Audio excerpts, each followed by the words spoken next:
జనగణన జరిగి దానికి అనుగుణంగా ఈ దేశ సంపదని పంచాలనేది వారి ఆలోచన. దానికి అనుగుణంగా పాలనలో వాటా ఇవ్వాలనేది కూడా వారి ఆలోచన.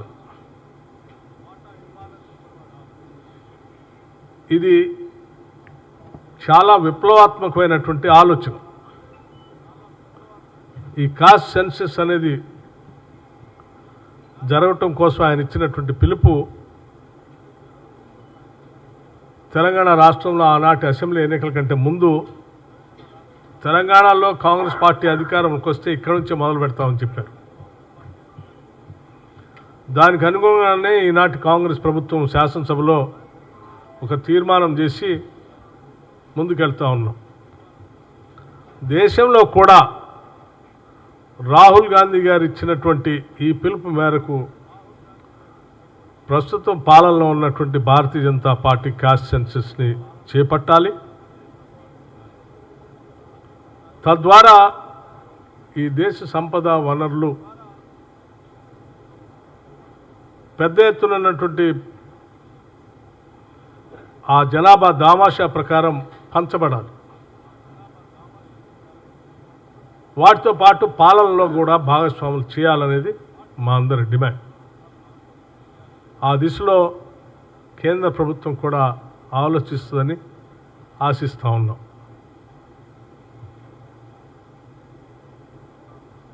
ఇది ఎన్నో దశాబ్దాలుగా ఈ దేశంలో బడుగు బలహీన వర్గాలు, మైనార్టీలు, దళిత గిరిజనులు ఎదురు చూస్తున్నటువంటి అంశం ఇది. దాన్ని సంపూర్ణంగా అర్థం చేసుకున్న రాహుల్ గాంధీ గారు ఈ దేశానికి ఒక ఎజెండా ఇచ్చారు. దీన్ని ఆయన ఆలోచనల్ని ముందుకు తీసుకొని పోవటం ద్వారా భారతీయ జనతా పార్టీ ఈ దేశ సంపదను కొద్ది మంది క్రోనీ క్యాపిటలిస్టులకు పంచేటువంటి విధానానికి స్వస్తి పలకొచ్చు. దేశ ప్రజలకి సంపదను పంచవచ్చు. ఇదే మన విధానంగా ఉండాలని చెప్పి రాహుల్ గాంధీ గారు ఇచ్చిన పిలుపు దేశ భవిష్యత్తుకి పునాదులని చెప్పి ఈ సందర్భంగా మనవి చేస్తూ, రాష్ట్ర వ్యాప్తంగా వారి జన్మదిన వేడుకలను పెద్ద ఎత్తున జరిపినటువంటి కాంగ్రెస్ నాయకులకి, కార్యకర్తలకి, యువజన కాంగ్రెస్ నాయకత్వానికి ప్రత్యేకంగా అభినందనలు తెలియజేస్తూ ఉన్నాం.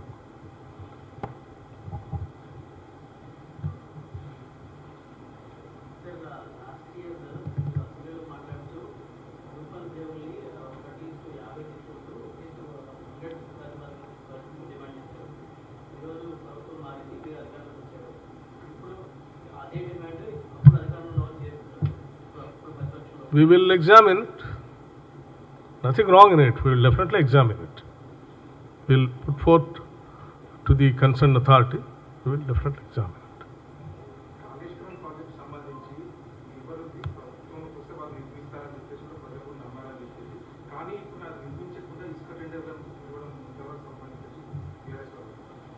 కాళేశ్వరం నిర్మాణం మీ ప్రశ్న అర్థం కాదు.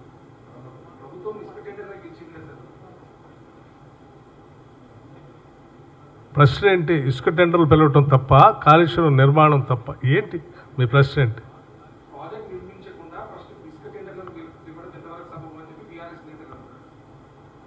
ఇప్పుడు అవగాహన ఉన్నోడితో అయితే ఎవడైనా మాట్లాడగలడు. కాళేశ్వరం ప్రాజెక్టు సంబంధించి మేడిగడ్డ కుంగిపోయిందని చెప్పారు, దేశం అంతా చూసింది. డ్యామ్ సేఫ్టీ అధికారులు కూడా వచ్చి చూశారు. ఇది మొత్తం దీన్ని రిప్లేస్ చేసి బాగు చేయకపోతే ప్రమాదం అన్నారు. ఇటువంటి భారీ ప్రాజెక్టులు కట్టినప్పుడు టెక్నికల్గా సౌండ్ అంటే నాలెడ్జ్ ఉన్నటువంటి వాళ్ళ ఆలోచన విధానాలపైన మనం నిర్ణయాలు చేస్తే అవి క్షేమంగా ఉంటాయి. ఇంజనీరింగ్ వ్యవస్థ కాదు, నేనే డిజైన్ చేస్తాను, కేసీఆర్ గారు డిజైన్ చేసి కడితే అది కుంగిపోయింది. సో మేము కూడా టెక్నికల్ నాలెడ్జ్ ఉన్నటువంటి ఇంజనీరింగ్ వ్యవస్థకు సంబంధించిన వాళ్ళు చెప్పినట్టు చేయాలి తప్ప ఏదో ఏ అవగాహన లేనటువంటి వాళ్ళు మాట్లాడినట్టు చేసామనుకో, ఇప్పటికే దాన్ని 94,000 కోట్లు నష్టపోయాం.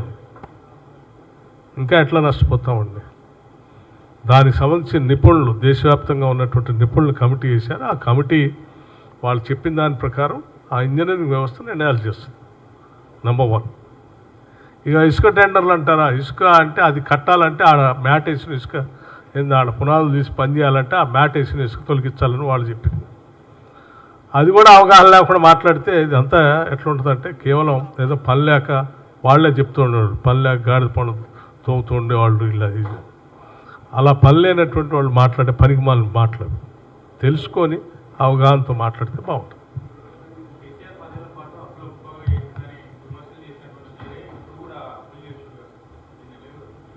బహుశా మీకు మేము కట్టిన అప్పుల గురించి మీకు తెలిస్తే ఈ ప్రశ్న అడిగేవాడు కాదు. చేసిన అప్పుల కంటే కట్టిన అప్పు, ప్రిన్సిపల్ అమౌంట్ అప్పు చాలా ఎక్కువగా 36,000 కోట్లు ఇప్పటికే కట్టాం. 38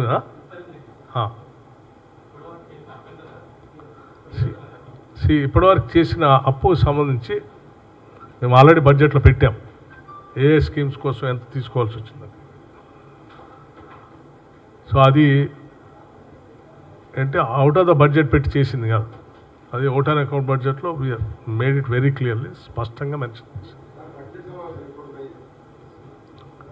బడ్జెట్ సంబంధించిన సమావేశాలు డెఫినెట్గా కేంద్ర ప్రభుత్వం బడ్జెట్ ఎప్పుడు పెడుతుందో అనేది ఎదురు చూస్తూ ఉన్నాం. మనం అవుట్ ఆన్ అకౌంట్ బడ్జెట్ పెట్టుకుని కూడా దానికోసం ఎలక్షన్స్ అయిన తర్వాత కేంద్ర ప్రభుత్వం బడ్జెట్ పెడితే ఆ బడ్జెట్ పెట్టిన తర్వాత దాన్ని బేస్ చేసుకొని రాష్ట్ర ప్రభుత్వ బడ్జెట్ కూడా పెట్టవచ్చు. Yes, you can ask me, మీరు అడగచ్చు. మీరు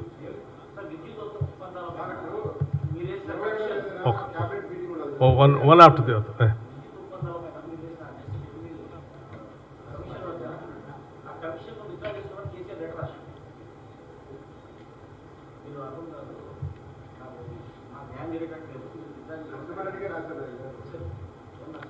మీరు ఒకసారి ఆలోచించండి. నేను I want make you to understand.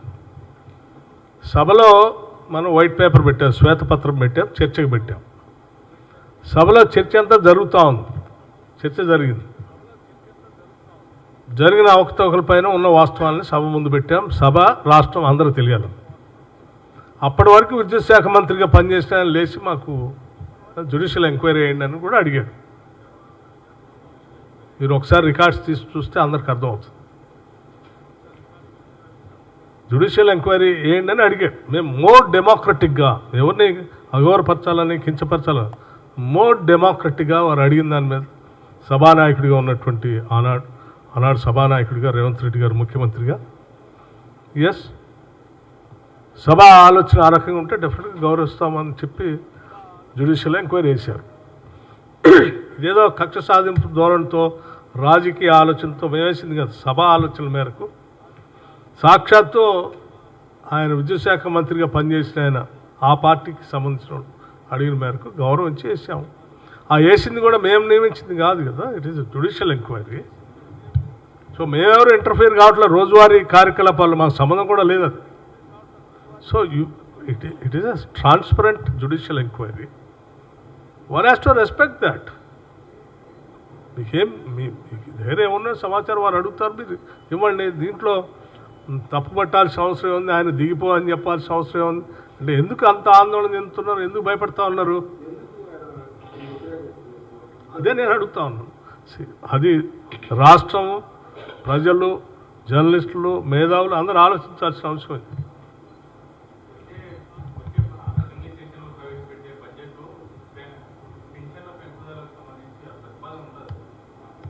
బడ్జెట్లో చూస్తారండి.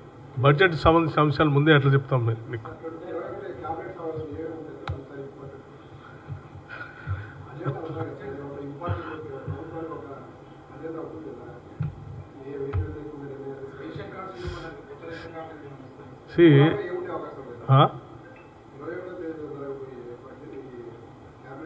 క్యాబినెట్ మీటింగ్లో ఉన్న అజెండా ముందే మేము ఎట్లా చెప్పేది ఏంటి?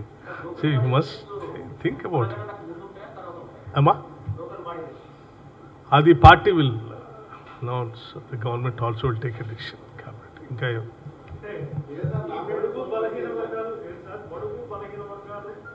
తర్వాత వెనుకబడ్డ వర్గాలు, షెడ్యూల్ కులాలు, షెడ్యూల్ తెగలు, మైనార్టీలు కానీ ఎప్పుడు కాంగ్రెస్ పార్టీ కానీ అధికార పదవులు వచ్చేసరికి కానీ ఈ స్థానిక సంస్థల ఎన్నికల్లో కానీ కుల జనగణన జరిగిన తర్వాతనే ఎన్నికలు జరగడం బాగుంటుందని అన్ని బీసీ సంఘాలు ఎస్సీ సంఘాలు డిమాండ్ చేస్తున్నాయి. ఈ సందర్భంగా మీరు state is going ahead. Already మీకు తెలిసిందే, సభలో మేము రిజల్యూషన్ పెట్టడం కూడా జరిగింది జనగణనకు సంబంధించి. It's in the process. At the earliest we will complete that.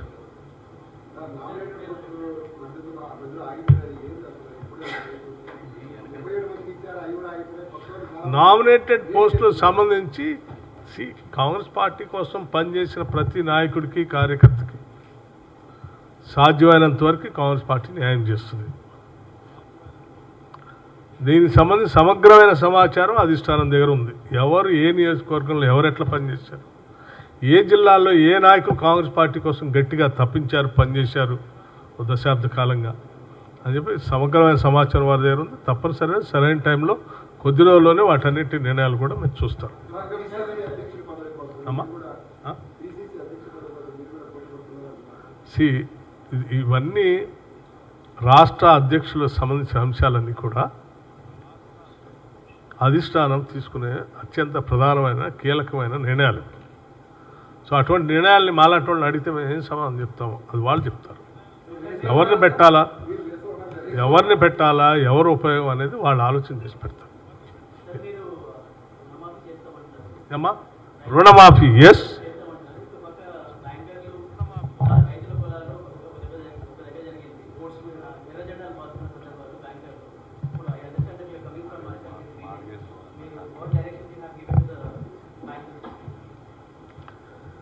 రుణమాఫీ అనేది మేము కాంగ్రెస్ పార్టీ పక్షాన ఈ రాష్ట్ర రైతాంగ సోదరులకు మేము ఇచ్చినటువంటి హామీ. మా ముఖ్యమంత్రి రేవంత్ రెడ్డి గారు కూడా స్పష్టంగా రుణమాఫీ చేస్తామని చెప్పి పార్లమెంట్ ఎన్నికల కంటే ముందు కూడా చెప్పడం జరిగినటువంటి పరిస్థితి కూడా మీకు తెలిసింది. Chief minister, the entire cabinet colleagues and the party fully committed towards the waiving of the crop loans. రుణమాఫీ మేము చేస్తామని చెప్పిన మాటని తూచా తప్పకుండా అమలు చేస్తాం కూడా. ఎవరికైనా సందేహాలు ఉంటే లేకపోతే ఎవరికైనా రాజకీయపరమైన ఆలోచనలు ఉంటే వాళ్ళ ఆలోచనలు వాళ్ళు చేస్తూనే ఉండమని చెప్పండి. మేము చేసే పని మాత్రం స్పష్టంగా చేస్తాం.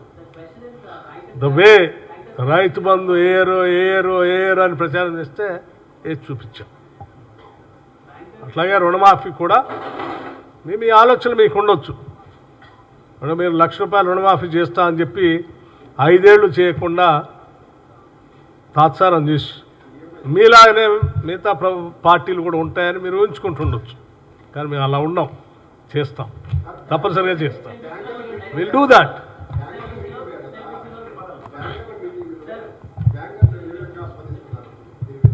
ఎస్ఎల్బిసి మీటింగ్ సంబంధించి ఈ రాష్ట్రానికి సంబంధించి సమగ్రమైనటువంటి ప్రణాళిక కోసం జరిగేటువంటి meeting. Not only loan waiver, many other things are also there. So ఆ లెండింగ్ సంబంధించి సమావేశం జరిగింది. అందులో స్పష్టంగా వాళ్ళు చెప్పాల్సిందంతా చెప్పాం. It's one of the fastest growing state in the country. ఈ దేశంలోనే బాగా అభివృద్ధి చెందుతున్న అత్యంత ప్రధానమైన రాష్ట్రం ఇది. ఇక్కడ అన్ని రకాలైనటువంటి వసతులు ఉన్నాయి. ఔటర్ రింగ్ రోడ్ ఉంది, ఇంటర్నేషనల్ ఎయిర్పోర్ట్ ఉంది, రాబోయే రోజుల్లో రీజనల్ రింగ్ రోడ్ తీసుకుని రాబోతున్నాం.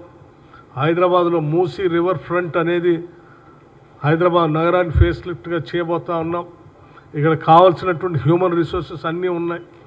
ఏ పరిశ్రమ పెట్టినా, ఏ ఇండస్ట్రీ పెట్టినా, ఏ సెక్టార్ పెట్టినా దానికి కావాల్సిన హ్యూమన్ రిసోర్సెస్ సంబంధించిన కాలేజీలన్నీ గతంలో ఎస్టాబ్లిష్ చేసి ఉన్నాయి. కాబట్టి ఏ ప్రాబ్లం లేదు. Weather is good, culture is good, language is not a problem. So the total destination is towards Telangana and the government is very progressive. So మీరందరూ కూడా చాలా లిబరల్గా ఆలోచన చేయండి లెండింగ్ కోసం అని చాలా స్పష్టంగా చెప్పాం. Not only industrial lending, even priority sector lending కూడా మీ టార్గెట్ రీచ్ కావాలి.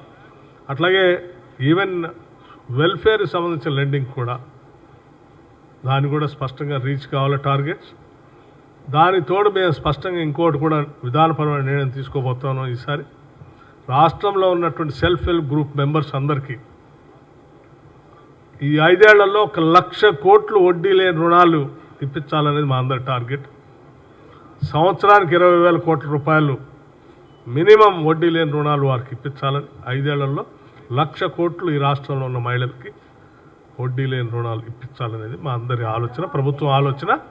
దయచేసి దానికి కూడా మీరు సహకరించమని వారిని రిక్వెస్ట్ చేశాను. అమ్మా ప్లీజ్ మళ్ళీ ఒకసారి మీ ప్రశ్న అడగండి.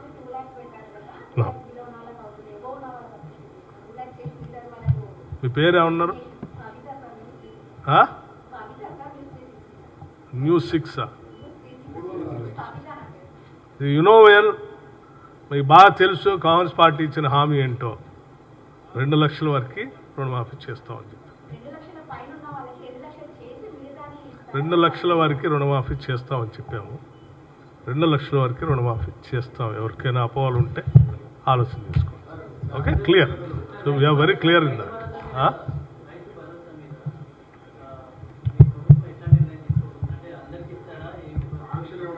రైతు భరోసాకు సంబంధించి కూడా స్పష్టంగా శాసనసభలో చర్చ జరుగుతుంది. అందరి ఆలోచనల మేరకే చేస్తాం. ఎవరికి ఎటువంటి ఇబ్బంది లేకుండా చేస్తాం. అన్నీ మేము చెప్పినటువంటి హామీలు ఏ ఒక్కదాన్ని కూడా వదిలిపెట్టాం. అన్నింటినీ అమలు చేసి చూపిస్తాం. That is what we are going to do it.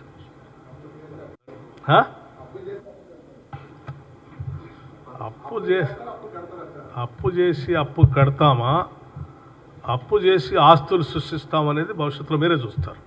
మీరు గతంలో అప్పులు చేసి అప్పులే చూశారు. ఆస్తులు సృష్టించడం చూడలేదు. ఆస్తులు సృష్టించి సంపద నుంచి వచ్చినటువంటి దాని ద్వారా ప్రజలకి సంక్షేమ రంగాన్ని కూడా ఖర్చు పెడతాం.